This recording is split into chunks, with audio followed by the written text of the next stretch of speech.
Salam Rahayu Dulur Cakra Caraka, kembali lagi di program baru kita, Ngopi, Ngolah Pikir.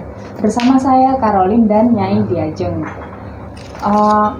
Topik kali ini kita akan bahas tentang makna suatu tarian dan pandangan spiritual di dalam suatu tarian, Nyai. Ya. Munculnya suatu tarian berawal dari mana sih, Nyai? Ya, salam rahayu buat dulur-dulur Cakra Caraka dan Ngaji Kalam. Ya, kali ini membahas soal tari ya, Mbak ya. Ya. Jadi awal mula suatu tarian itu sebenarnya sudah ada di saat sebelum adanya kerajaan. Jadi penganut animisme, dinamisme itu sudah ada tarian itu.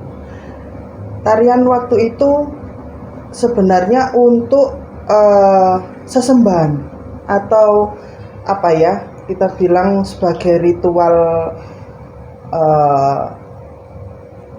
kalau sekarang ngomong ibadah gitu, sebagai ibadah dulu itu tarian itu. Jadi kalau kapan ya memang dari dulu sudah ada gitu tarian ya. Terus apakah kalau suatu tarian itu harus mengalami suatu kerasukan atau kayak ketempelan gitu, Nyai?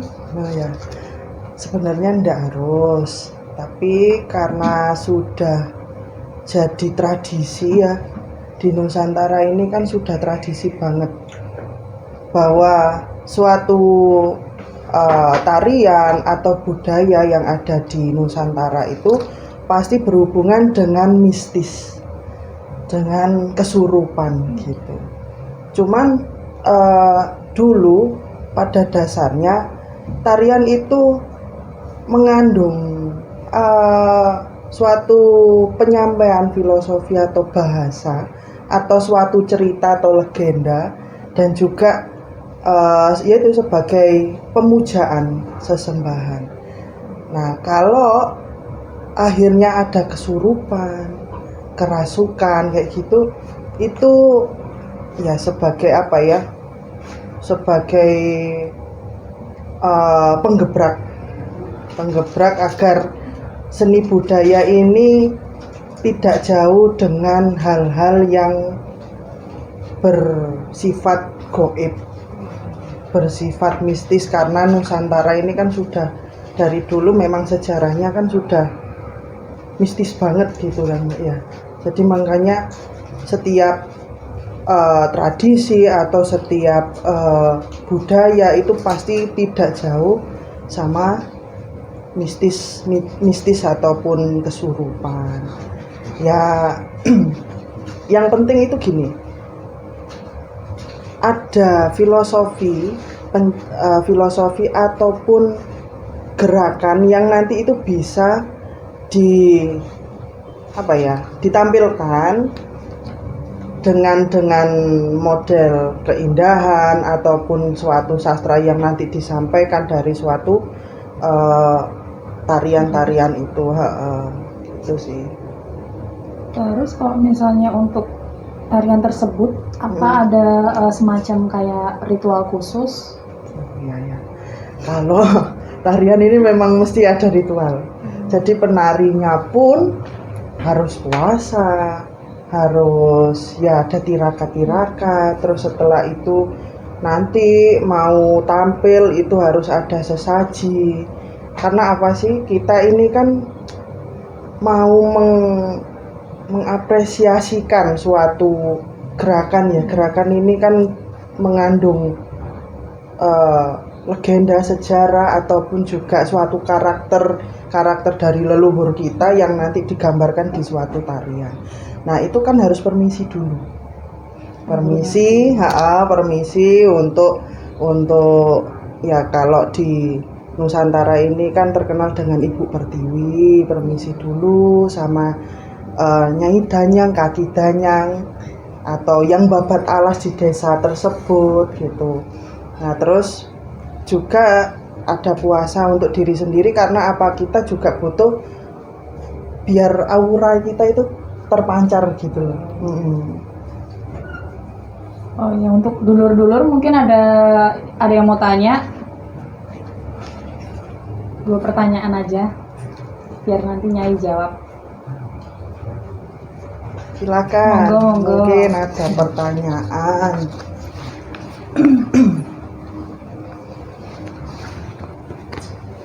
Tadi kan ngomong kalau harus harus kayak ritual-ritual dulu. Kalau semisal nggak pakai ritual itu dampaknya apa?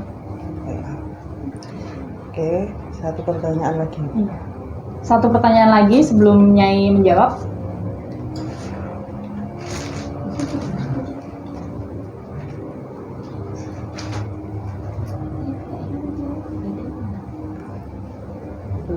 Kalau sebelum hari itu tadi kan ada ritual. Kalau misal di setiap daerah itu ritualnya beda atau sama atau gimana biasanya?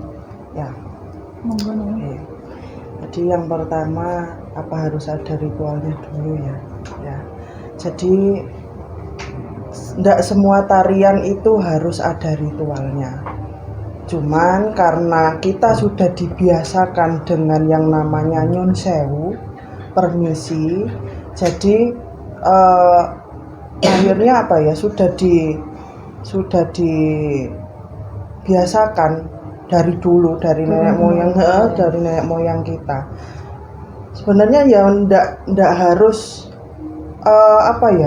nggak harus, kalau orang Jawa bilang rebek atau apa ya bahasa Indonesianya ya, nggak harus ribet gitu kan, nggak harus ribet. Tapi memang sekarang ini namanya sudah di era modern, pasti yang namanya suatu tarian tradisional itu ada yang memandang juga sebelah mata ya Mbak ya. Iya. Jadi lebih ke mungkin ketinggalan zaman, iya. Terus sistemnya sendiri kan, kenapa kok harus pakai sesaji, harus pakai kesurupan, harus pakai ya bunga-bunga ataupun kemenyan-kemenyan lah gitu. Karena kalau di era sekarang ini kan tariannya itu lebih ke lebih ke modern ya. Jadi tidak ada yang namanya permisi dulu ataupun tidak ada yang namanya permisi dulu. Ya memang kalau tradisional memang harus ada sesaji, terus habis itu paling tidak orangnya itu melakukan suatu ritual puasa, paling tidak minimal puasa, karena itu butuh untuk memancarkan suatu aura di dalam dirinya gitu. Nanti kalau kenapa ndak pakai sesaji, kira-kira dampaknya gimana sih gitu. Ada nilai nanti orang kan biasanya yang menilai. Yang menilai orang kok auranya kok kurang, kadang ada yang gitu kan. Terus kok modelnya kok ndak pas ya, atau gerakannya kok kaku atau gimana. Nah, sebenarnya ya kayak gitu itu banyak sekali yang pengalaman yang saya lihat dari beberapa penari yang dia itu pakai ritual sama yang enggak, itu pasti ada bedanya. Itu sih. Terus baru-baru ini kan menyangkut tari nih, kan lagi booming masalah KKN di desa menari itu.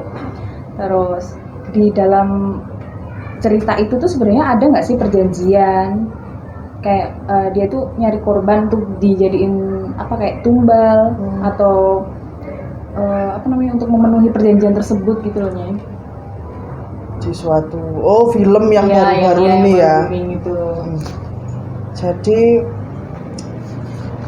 kalau di film itu ada di mana sisi gaib di saat mungkin ini sudah jadi suatu mitos ya, jadi suatu mitos ataupun juga jadi suatu perjanjian yang dulu ada oknum yang dia punya perjanjian sama makhluk gaib, terus setelah itu membuat tidak menepati Ha-ha, mungkin. tidak menepati, akhirnya kan harus mencari korban kayak gitu. Nah terus di alam gaib itu sebenarnya juga ada penari, itu juga ada.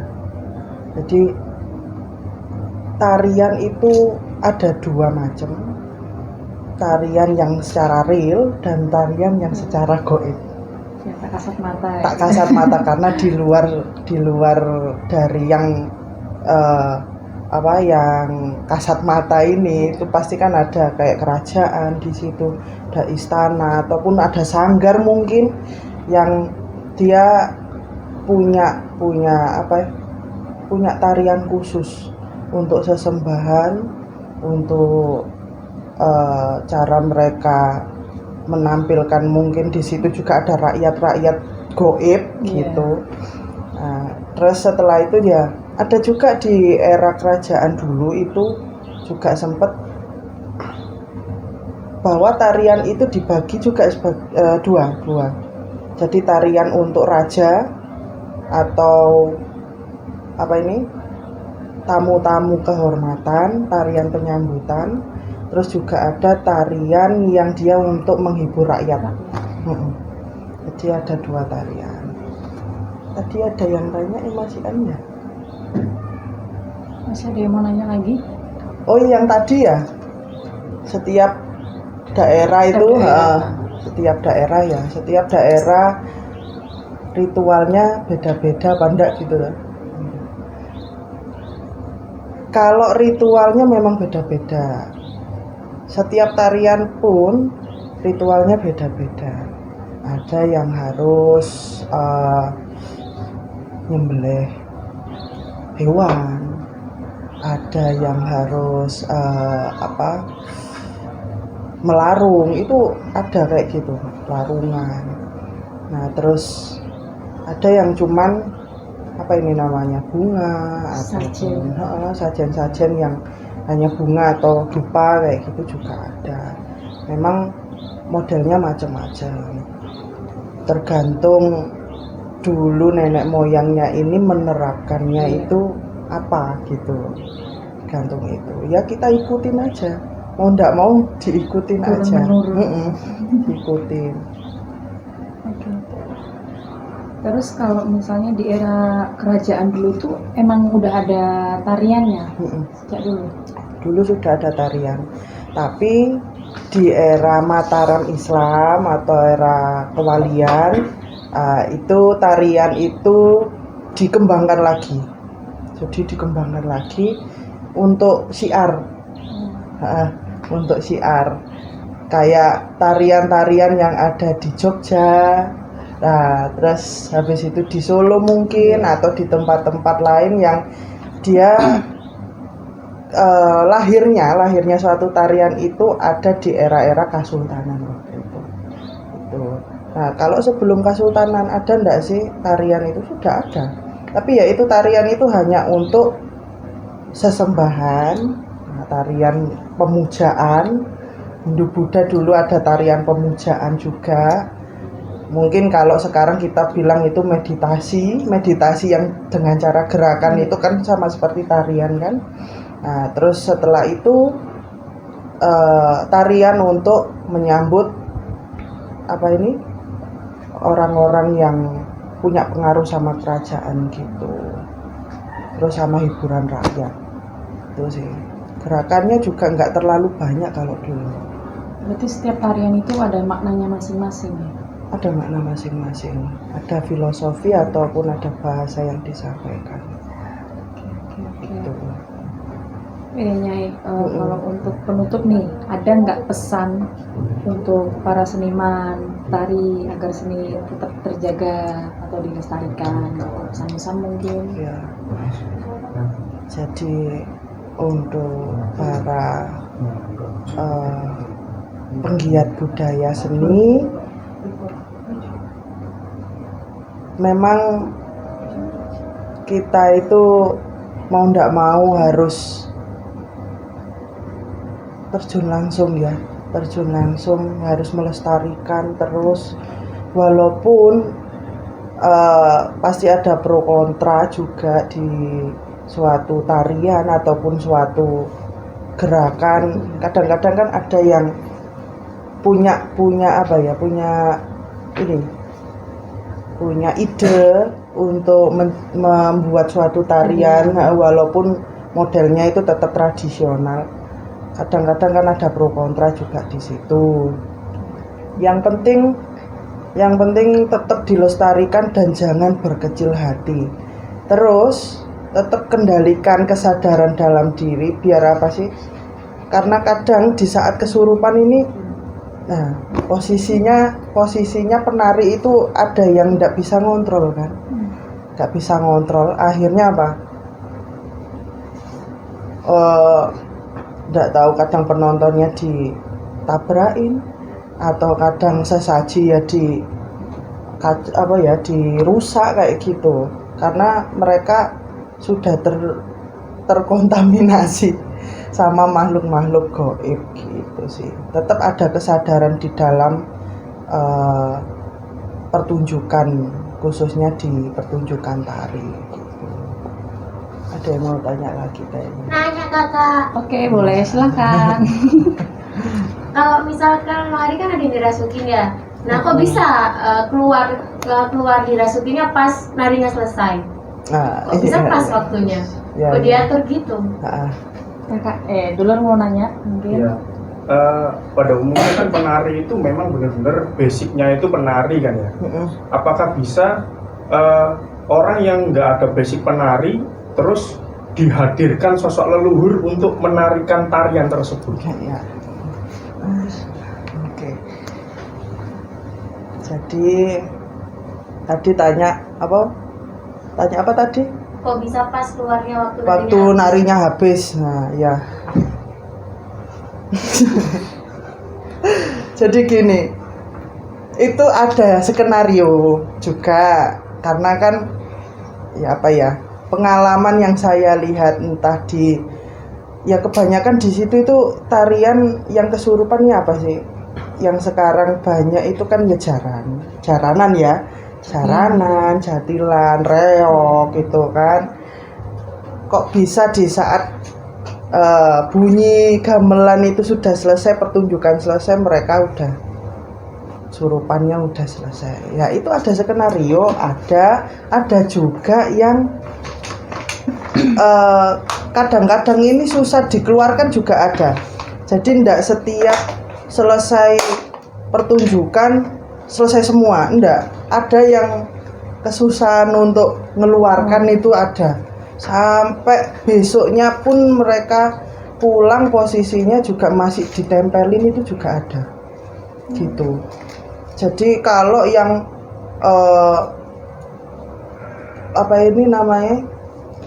di saat pertunjukan sudah selesai, terus itu sudah nggak kesurupan lagi, yaitu kebetulan juga bisa, terus skenario juga bisa, gitu.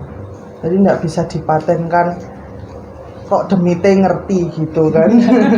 Di alarm harus keluar akhirnya. Iya, jadi nggak bisa dipatenkan gitu. Itu sih. Terus tadi apa? Tadi itu kan rata-rata penari itu biasanya kan basicnya dari penari. Seumpama orang yang nggak ada basic penari sama sekali, apakah bisa dihadirkan sosok leluhur untuk menarikan tarian tersebut? Ya. Jadi leluhur itu bisa nggak sih masuk ke tempat ke manusia gitu kan? Bisa apa enggak? Nah, leluhur ini sebenarnya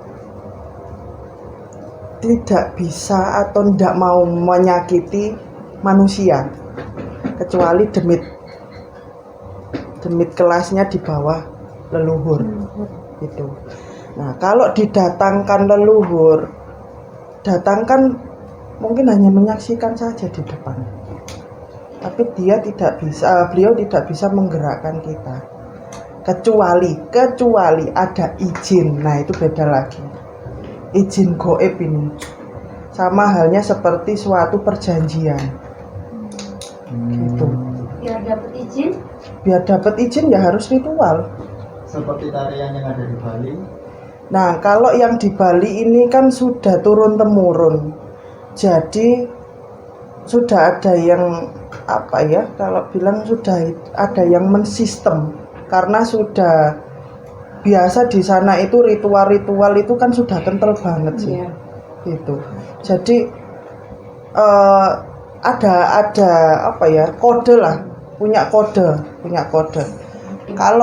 Kalau kita ngomong itu leluhur apa bukan, itu tergantung keyakinan masing-masing. Masing-masing. Keyakinan masing-masing. Kalau saya sih ngomong ya, kalau restu dari leluhur itu ada di situ, masih ada restu dari leluhur. Tapi kalau yang memasuki itu siapa, itu keyakinan masing-masing. Soalnya macam-macam pandangan orang kan. Persepsinya berbeda-beda. Ya, kita harus menghargai lah itu, gitu sih. Terus kalau misalnya kayak ada yang kayak nyembuhin kesurupan, kayak apa ya? Ngeluarin gitu. Kaum atau dukun atau apa, itu tuh harus ada. Harus ada di setiap tarian tradisional. Sebenarnya itu harus ada kayak tokoh spiritual ataupun paranormal di situ yang harus sudah memang harus ada, karena kadang-kadang kita nggak tahu, ngeremehkan lapangan yang mungkin itu tempat apa ya pertunjukan itu kan kadang-kadang kan ada penghuninya. Terus manusia ini kadang luput untuk nggak permisi dulu lah, itu loh yang jagain untuk mereka yang nanti kerasukan. Karena kalau udah kadung nari itu alam bawah sadar itu nggak tahu. Iya, nggak tahu. Ngikutin kadung enaknya dengerin musik gitu. Kita kalau udah kena dengerin musik itu kan mesti Lupa. joget kan. Iya. Terus nggak tahu masak air lagi ngangetin sayur kita nggak tahu. Ya itu loh, saking enjoynya gitu. Hipnotis. Kayak gitu termasuk bahaya nggak sih? Bisa mengakibatkan fatal gitu nggak sih? Ya. Kalau untuk pertunjukan itu sudah ya itu namanya kan sudah harus sudah harus profesional gitu. Kalau untuk fatalnya ya itu tadi, kalau kita tidak mendasari dengan kesadaran, bisa jadi ketempelan yang berkepanjangan. Bisa dibawa sampai rumah ya? Bisa dibawa sampai rumah karena ada yang bisa mengenali ini dari mana sih makhluk gaib ini, ada yang nggak bisa. Akhirnya apa? Bingung untuk harus diapain, mau apa. Ada kan kadang yang minta kopi. Ya kalau kopi nggak apa-apa, kalau harus darah, nah nggak tahu lagi kayak gitu. Ya itu loh, tetap harus ada kesadaran di saat kita melakukan suatu tarian. Gitu sih. Oke. Kayaknya udah cukup nih, Nyai.